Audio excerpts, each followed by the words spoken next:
People are talking now about what you're saying in those songs. Yes. Feel free to ask me about that, babe. Chun-Li. Do you want to address the existing rumor that you're taking shots at Cardi? Is that an existing rumor? There's a rumor around, but that's in another song, the snippet from the other song, not Chun-Li, but the snippet from the other song. There's definitely a story out there about the song. Do you not know about this? I had no clue. That particular song I wrote in Paris about 1.5 years ago. It was actually for Drake's last album. You're kidding. That's to tell you how long ago I wrote that song. Wow. Yep. So is that going to be on the record, on the album? I don't know. Haven't decided. I definitely didn't want to discuss a leak. I mean, why would I want to do that? That's fair enough. Let's talk about this. So focus. But I will say, shout out to Cardi and all the new female rappers who've been doing their thing. You know, with Cardi B, she's done exactly what she should have done. You know, she's just gone full steam ahead, and congratulations to her. The only thing with Cardi that really, really, really hurt my feelings was the first interview she did after Motorsport came out. I remember, like, when I first came in the game, if a female of that stature had done a feature with me on it, I would only be, singing their praises and saying thank you. The first interview she did after Motorsport came out, it just really hurt me because she looked so aggravated and angry, and the only thing she kept saying was, "Oh, I didn't hear that verse. She changed her verse." Like, I was like, what? I remember when I first did a song with Trina for the first time. That's why to this day I love Trina, because she is the first female rapper I think that acknowledged me behind the scenes and said, I want you to be on my album. Till this day, you've never heard me speak ill of Trina just because of that. Yeah, that's very important. And so her most recent interview, Cardi, that's when I just came back on Instagram and I saw it and I felt good. I finally felt like she said something genuinely nice, about me. But with Motorsport, I kind of felt ambushed. I felt like Quavo at that time Quavo is my baby. I love Quavo. And at the time, I went on Twitter and I explained how Motorsport came about. And, people were saying that I was lying. So I texted Quavo and I said, hey, just, could you back me up on this? Because, I don't want people to think I'm lying. What do I have to lie about?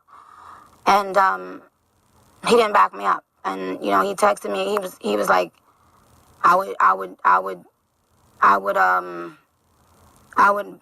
go on Twitter and back you up if you were my girl. LOL.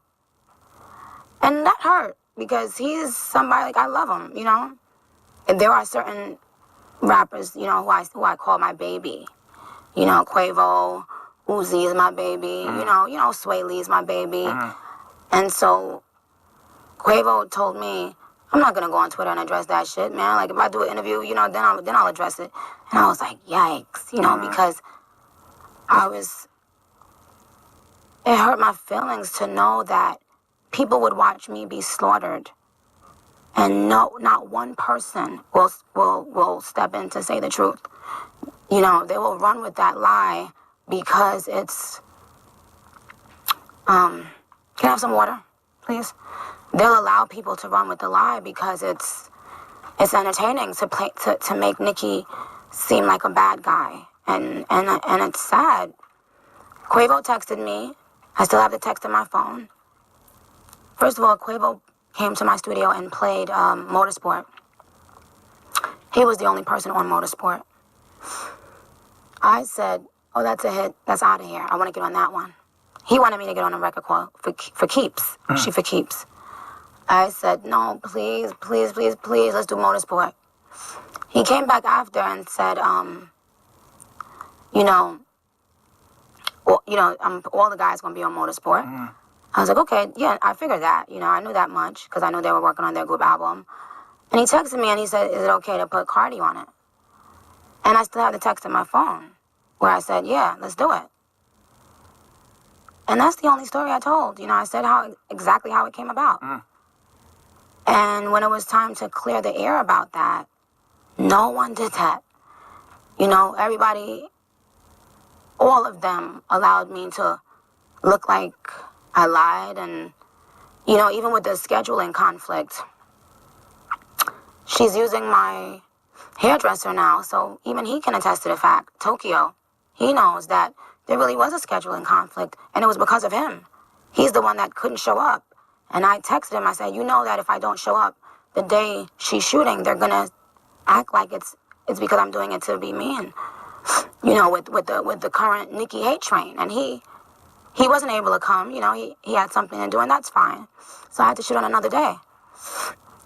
They all knew that, especially if you're using my hairdresser now. He can attest to that. And you still did interviews, and y'all all still jumped around that, and just to paint Nicki as the bad person, so that you could play the victim. And that really, really hurt me. And that because I really fully supported her. And up until this recent interview that she did, I had never seen her show me genuine love in an interview. And I could just imagine how many girls wish they could have been on a song with Nicki Manaj. And I mean, I'm not saying it in a cocky way, but like, yikes. I'm not saying that in a cocky way. I'm saying it like,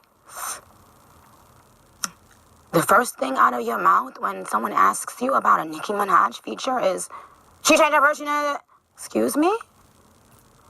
It's because of the Nicki hate parade that she felt the comfortability to address me in that manner. In that manner. Nicki, I'm going to step in now because I appreciate your honesty, and it obviously moves you, and you have something to get off your chest. But I don't want anyone to forget one thing. That this is about your music right now. That we have songs right now. That we have Chun Li right now and Bobby Tings right now. And this is